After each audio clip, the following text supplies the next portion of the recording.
Welcome to Fort Wayne Up Close. I am your host, C. Stats, and I have my co-host with me, Dr. V, but we have a special guest with us today. A lot of us talk about what our purpose is, what we're supposed to do, but we're going to talk to a guy that has been doing the will of God all throughout this world, and he's going to introduce himself, and then we're going to have a good conversation. Can you introduce yourself for us, Mr. Gary? Yes, good evening. My name is Gary Friesen, and I'm the director of Innovative Education International. It's a nonprofit here in Fort Wayne, and we're doing some exciting things in Africa. And I have a background in missions, but maybe that's enough for right now. That's who I am, yeah. Well, it's good to have you, Mr. Gary. Incredible things. Oh, listen, and you said he's been doing this for a while, and I'm just amazed that you said you were born into this, basically. Looking at me, you'd not believe I was born in Japan, but back in 1953, yeah, I was born in Japan. My parents were missionaries there and grew up there. I went to a mission school, a boarding school, and then I came to the States to Taylor University in the 70s for my college experience, and taught at a public high school outside of Upland, Eastbrook High School, taught math and computer classes. And then my wife and I went to the Philippines as missionaries for 12 years.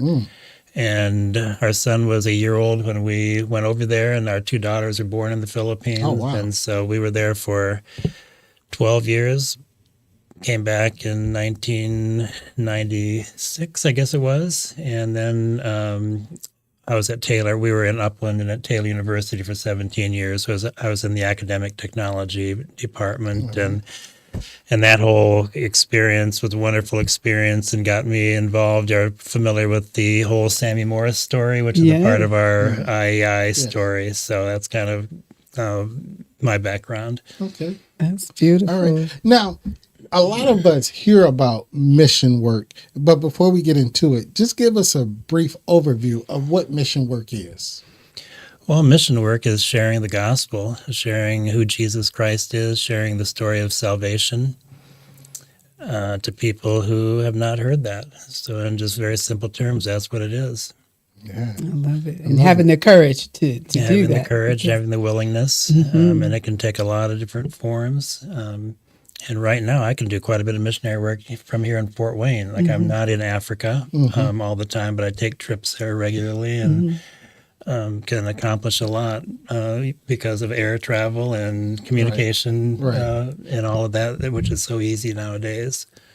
Yeah. Well, that's good. That's good. Now, you've been in this for a lifetime. You've been doing it. Now, you're just saying right now you're in Africa. What is your mission in Africa right now? We are working in Liberia, West Africa. And 10 years ago, 2015, I helped start an organization called Innovative Education International, IEI. And our burden was to help children in Liberia in particular have a meaningful education. Their educational system has really gone through some just awful challenges, and so we're trying to help them and then bring the gospel along with it, because if you don't change hearts, just changing a mind really does not accomplish what you'd want it to accomplish. But you do shape the heart. Just like, okay, I got you. Our motto is challenge the mind, shape the heart, engage the hands. And so we have the academic component, which we have developed a smart box, a whole computer lab in a box. So exciting. We have the challenge, the shape the heart, the gospel component, and we have gospel clubs in the schools where we work and share about Christ with the kids, and then engage the hands and helping students, young people, to learn to do something, vocational skills, that kind of a thing. A lot of amazing vocational skills.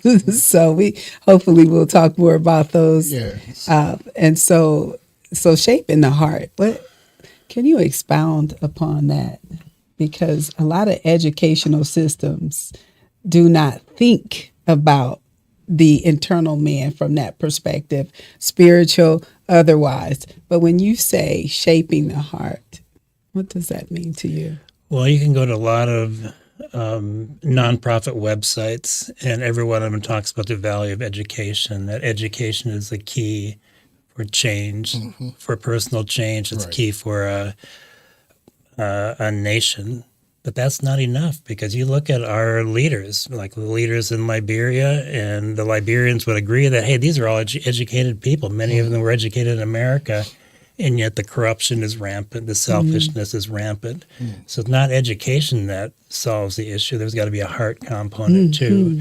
And so education without the heart. Yes. And I mean, I believe in God's word, the Bible, Yes. and it being true, and believe the gospel is what really changes lives, and that a personal relationship with Jesus is what helps the person, along with education and learning about God's world, to really be able to make a difference. Yeah. And with that, before we get into what you have with us, I just want to ask some of the challenges, because, you know, there's some areas that if you go in and preach the gospel, you're not welcome, or you face different things. I don't know if you've ever been to a country where, you know, or a situation where going in and preaching the gospel, it could be a possible death sentence at some point. Have you ever seen or known anything such as that?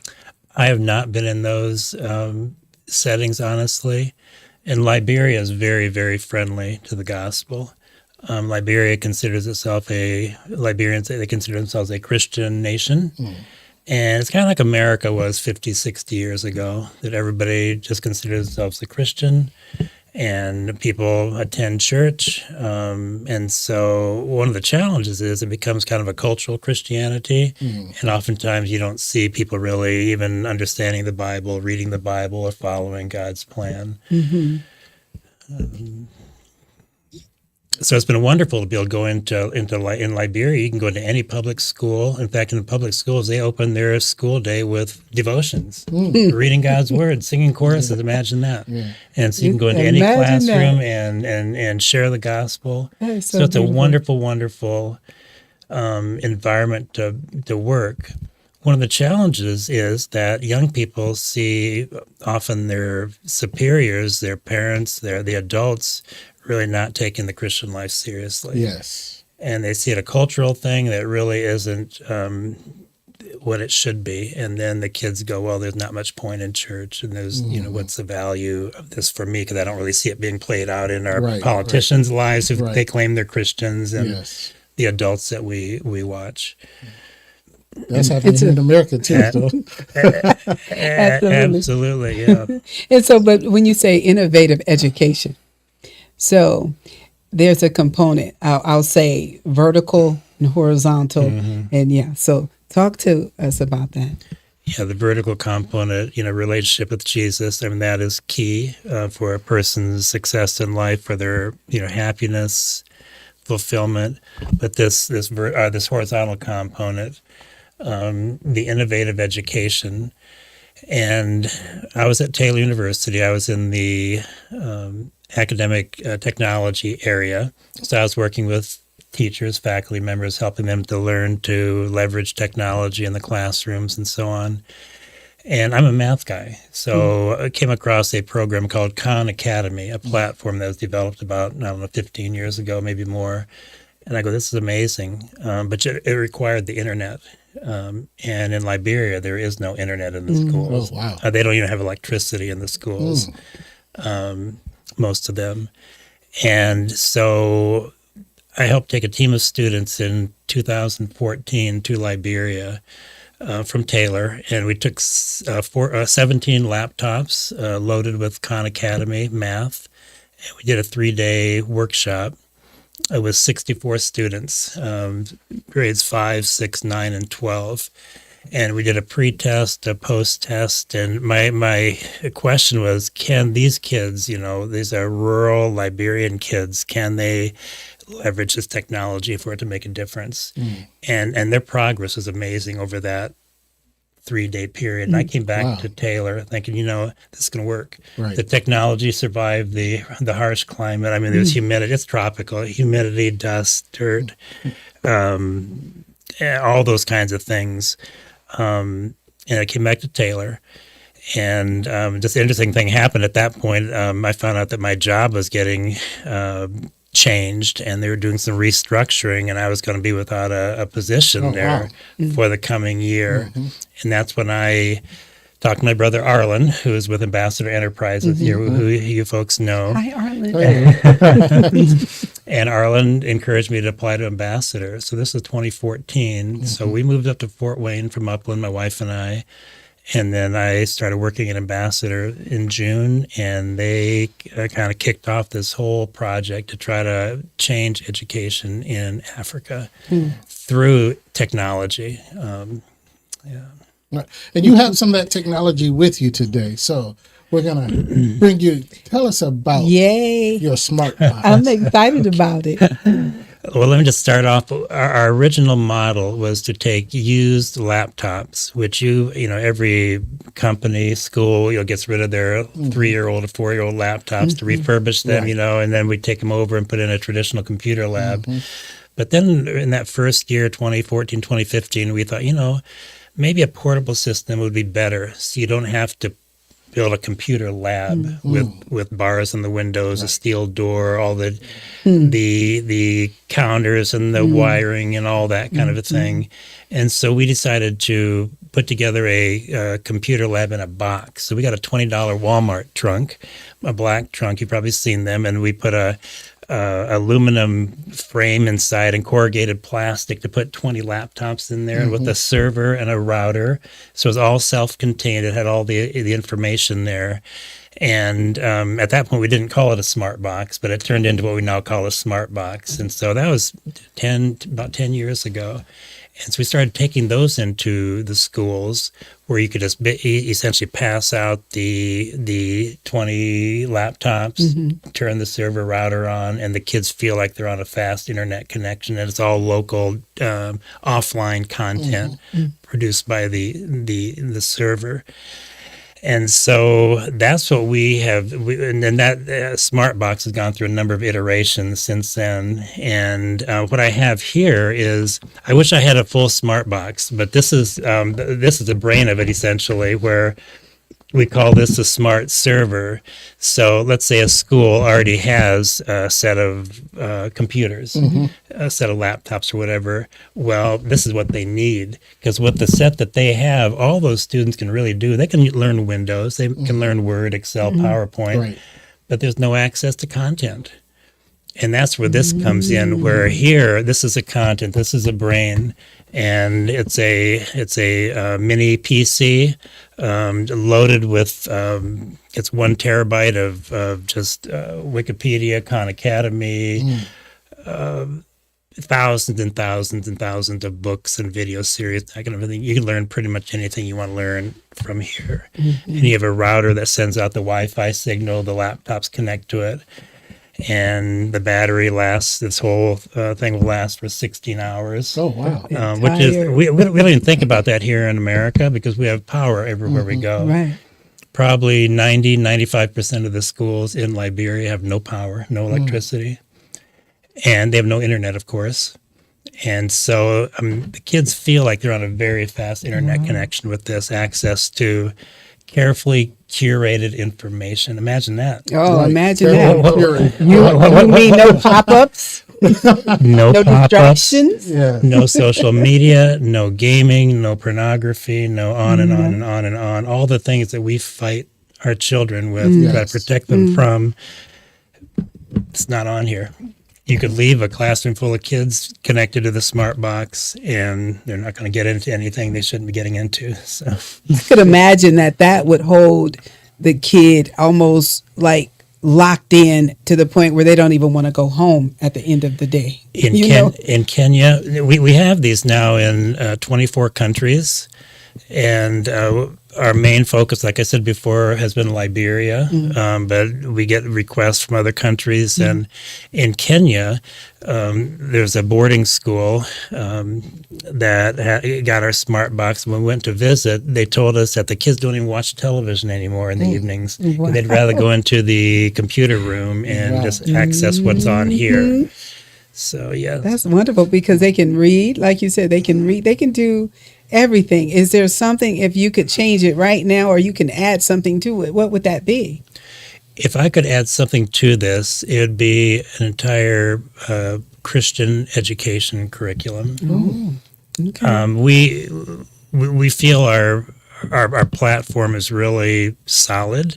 But a lot of the information we have, like Wikipedia and so on, it's secular. Khan Academy is secular, so they teach what is taught, in our schools and what is taught in Liberian schools and so on, evolution and these things. And so I would like to get some really, more Christ-centered content. Now we have a lot of biblical resources on here with a whole section of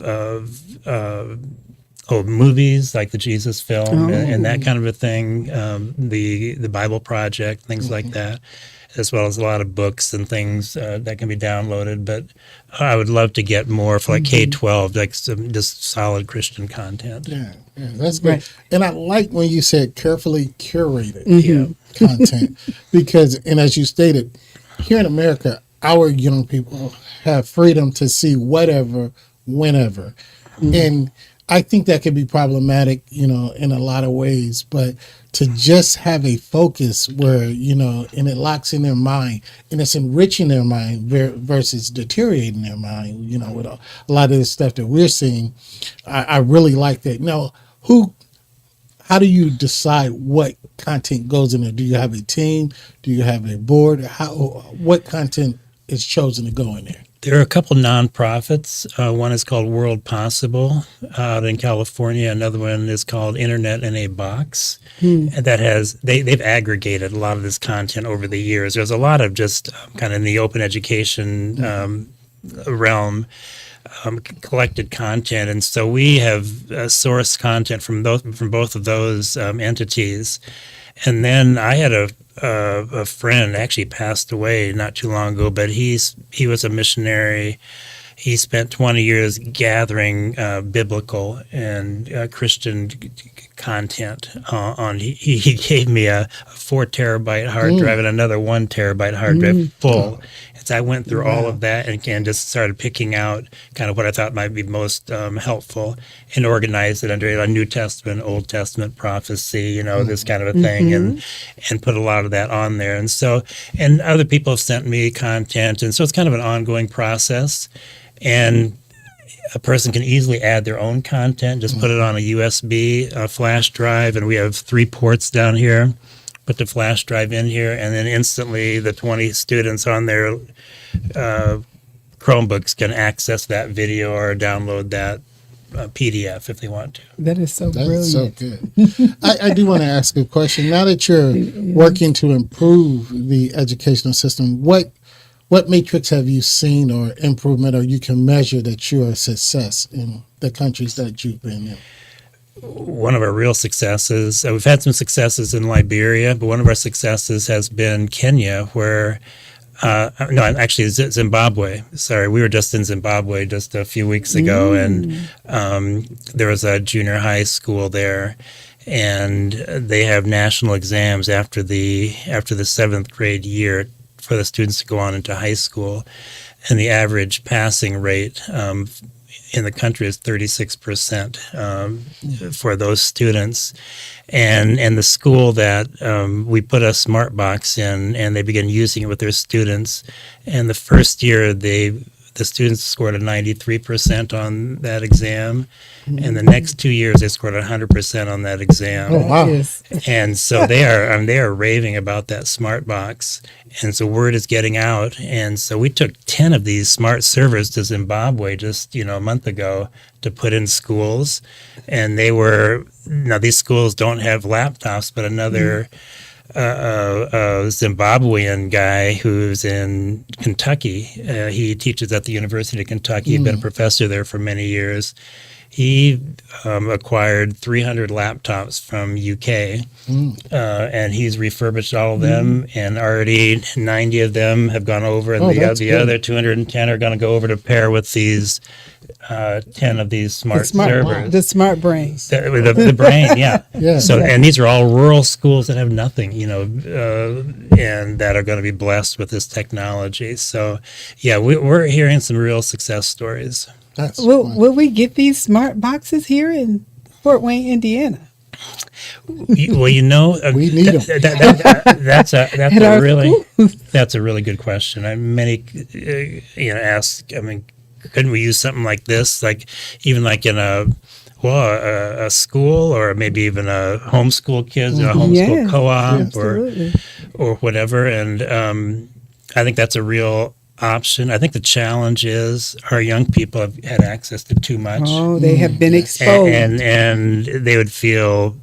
There'd be a lot of complaining. Probably they'd feel throttled. I think if they weren't able to get to the stuff they want to get to. So unless they get that first, right there you go, at a young age, there you go. And they start with that in the elementary or etc. Whenever. Yeah. And Doc V was saying in Fort Wayne, but I know rural parts of Mississippi that still, have, spotty electricity in the Appalachian area. Yes. I think, so, but yeah, I see that could work in here, but it would have to be specific areas where it's working. Well, the internet is killing us. Yes, It's absolutely killing our society in many, many ways. And I think even the secular, world is waking up to this. Right. That something needs to be done to protect our kids. Yes. So maybe it is a solution like this from the time that right. the child is small. Okay, Yes. Don't even give them access to the internet at Right. all. Have it all offline and curated material. Yeah. Would that ever be? I'm just thinking about this and saying that. So for parents that say, "Hey, I would like to go with the smart box first," so do you think it would be an opportunity for parents to be able to purchase something like that? Because you mentioned homeschool. I would love to have some parents try it. You really don't know how it's going to work until you try That's it. right. But there are all kinds of reading books on here, children's reading books, hundreds and hundreds of them, along with some educational games and this kind of a thing. And like I said, you can add very easily extra material to it as well. So I would love to see that if somebody would want to. Yeah, because I think I was reading earlier, and it was talking about like gardening and farming, and so it was one, and I was kind of curious, animal husbandry. There you and go. I said, okay, can you tell me what is that? It's taking care of animals. Yes. Taking care of animals. I'm not sure where the husbandry name came from, but I thought you were an educated lady. I was told this woman's got a gardener. Did you call her? I don't know. But yeah. Did you call her Doctor? Doctor. V? Yes. Yeah. But You need to go home and look up husbandry. Google it. Or I didn't want to look it up because I figured let me wait till I get here with the master. Okay. So I can hear it from your perspective. How does that apply, and what is it that they are learning? Well, one of the challenges, you take Africa. I just learned this, that Africa has 1/4 of the agricultural land of the entire world. 1/4 is in Africa. Oh, wow. And yet Africa has to import Everything. Yeah. They're not, where they could feed themselves easily with the land, the resources, the climate that God has given them. And so I just learned, and I've been aware of this program called Farming God's Way. It's been around since about in the 1980s, where there's some really unique kind of ways of farming that are biblical, that they're trying to teach people, small farmers, and then to be able to feed themselves, make extra income by selling their products. And so Africa should be able to feed itself. Yes, it should be. Absolutely. And so, with our team in Liberia, we have a team of 15 at the Samuel Morris Center, and we're starting a Farming God's Way program even as we speak. A couple teams of 3 and 3 to start a little 6 meter by 6 meter garden, doing it the right way, Right. and see how this works. Right. And then as others observe, hopefully this lush crop of corn and Yes. vegetables and Yes. things, I mean, then maybe it could spread. Yes. Well, that's good. That sounds awesome. Now, I know you do mission work. I know your company is helping people all over the world, especially in Africa. There has to be a cost. And would there be a cost? How could someone, an agency, a person, a philanthropist, somebody that might be watching this program, how would they be able to support you, your mission, and be able to get some of these smart boxes or even the laptops in the hands of students over in Africa? Yeah, I appreciate that question. I mean, there are very few schools in Africa that can afford a smart box or a smart server. But there are many churches and organizations here that are connected to schools that can help fund something like this. And then travel and that kind of a thing, it's expensive. I go over there. I have been going over 3 times a year for about the last 10 years. And so we do depend on donations. And so if somebody would like to go to the IEI3C.org website, there's a donate link there that they could donate to our mission and read all about our program. They can go to our Smartbox website, thesmartbox.net, and read up all about the Smartbox. So, yeah, we'd love to get some more partners to help us financially to pray, because we feel we are making some really serious, significant contributions. We're kind of ahead of the curve in this whole kind of area, I believe, of offline content that. And God seems to be blessing, so we want to keep moving forward. Yeah, it's so wonderful. It's so wonderful. Yeah. Yeah. Well, Mr. Gary, we really, really thank you for coming to speak with us and bringing your smart box and your technology. It's helping the world. It's helping the world. And as Doc V said, I do believe, if we can get it in some of our children's hand here early, it could curb a lot of the problems that we face in our nation because, children are being exposed to too much too fast and they're growing up too fast mentally before they actually have to grow up. So I think that could help a lot in education here in our own country. Absolutely. Yes. Amen. Before we go, Dr. V, you have any other questions?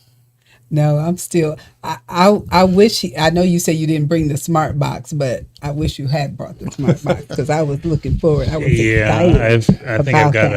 I've got a picture of it here. Something here. Yeah, a small little picture there, a smart box and a smart server, and